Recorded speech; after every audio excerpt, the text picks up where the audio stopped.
Hello students, welcome back in your own channel, that is Biosite, and today in this video we will talk about the spermatogenesis but in line diagram. इससे पहले वाले video में मैंने आपको बताई थी spermatogenesis along with the structure of the, or you can say along with the anatomy of the seminiferous tubule. लेकिन यहाँ पे क्योंकि हमारे पास आजकल देखा जा रहा है कि बोर्ड में अब ये क्वेश्चन देखने को मिल जाता है कि compare the oogenesis and the spermatogenesis, तो ऐसे क्वेश्चंस के लिए आज हम समझेंगे स्पर्मेटोजेनेसिस को but in the form of a line diagram.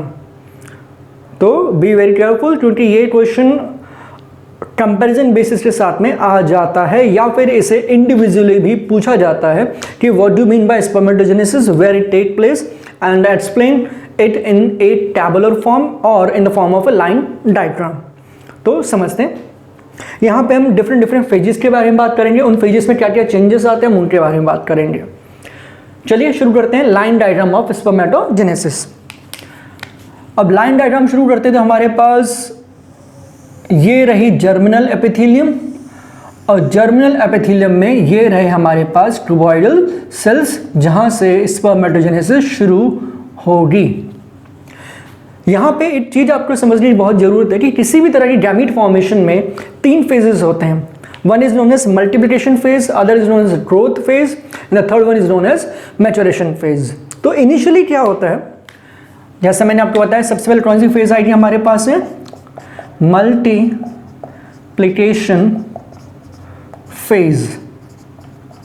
ये हमारे पास क्या है, ये हमारे पास में जर्मिनल एपिथेलियम, और ये कब शुरू हो रही है, ये शुरू हो रही है at the time of puberty. At the time of puberty, right है, प्यूबर्टी के बाद ये प्रोसेस शुरू हो जाती है. तो सबसे पहला फेज कौन सा है, मल्टीप्लिकेशन. अब जैसे मैंने आपको बताया था पिछले वीडियो में, ध्यान रहे, जो जर्मिनल एपिथेलियम के क्यूबॉइडल सेल्स होते हैं that is known as spermatogenic cells, वो क्या करते हैं, वो एक तरह के सेल्स प्रोड्यूस करते हैं that is known as spermatogonia. ये स्पर्मेटोगोनिया दो टाइप के होते हैं. मैंने आपको बोला था बहुत ज़्यादा नंबर्स में ऐसे स्पर्मेटोगोनिया होते हैं जो कि फर्दर ऐड करते हैं, जो फर्दर मल्टीप्लाई करते हैं टू फॉर्म फर्दर स्पर्मेटोगोनिया, जबकि कुछ स्पर्मेटोगोनिया डिवाइड नहीं करते हैं, वो डिफरेंशिएट हो जाते हैं एंड वो दूसरे फेज में चले जाते हैं जिसका नाम है growth phase.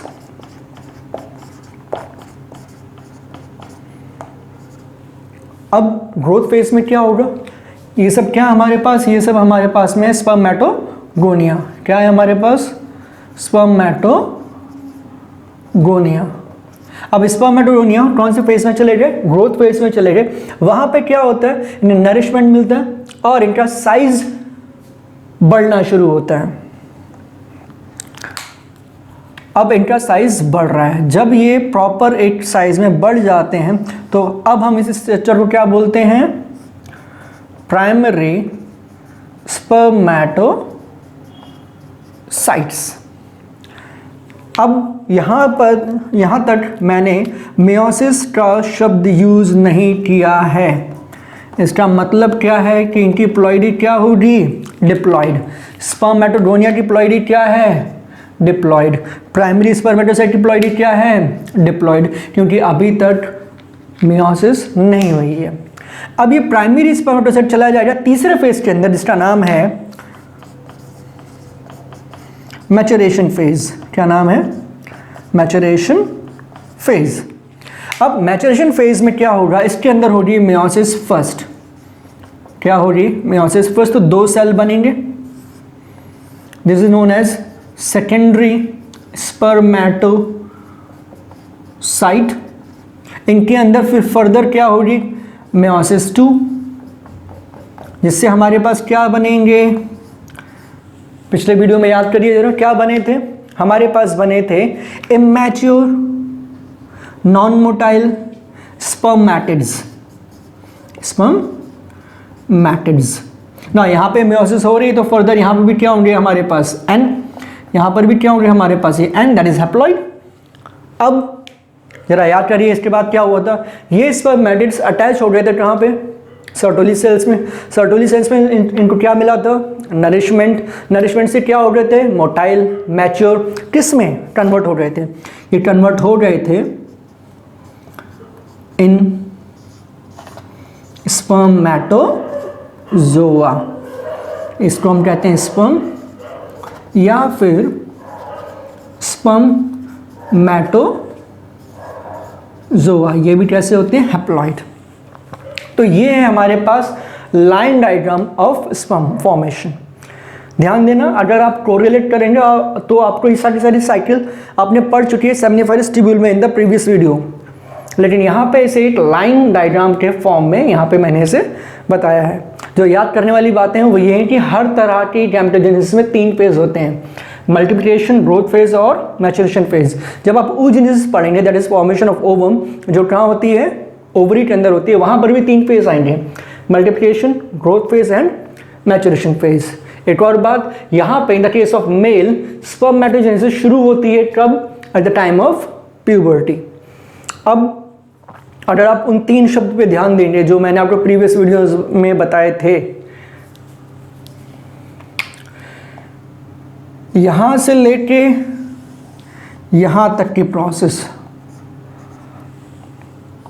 The formation of mature sperm या फिर spermatozoa is known as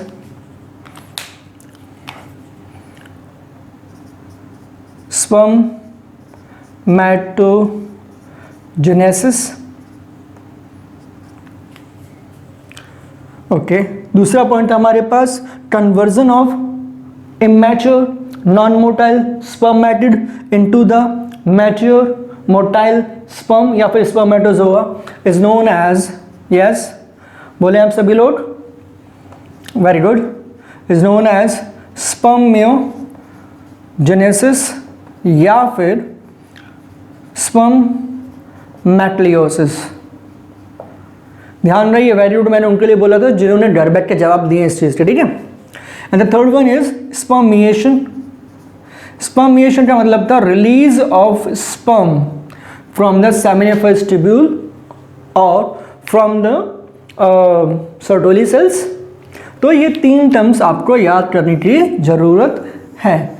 I hope ये बहुत इजी है, आपको समझ में आ गया होगा बहुत अच्छे से। और प्लीज़ इसको आप एटलीस्ट 2 बार रफली अपने आप बनाने की कोशिश करें। तो इस वीडियो में इतना ही, यही था हमारे पास line diagram of sperm formation. अब अगले वीडियो में हम पढ़ेंगे about the structure of sperm.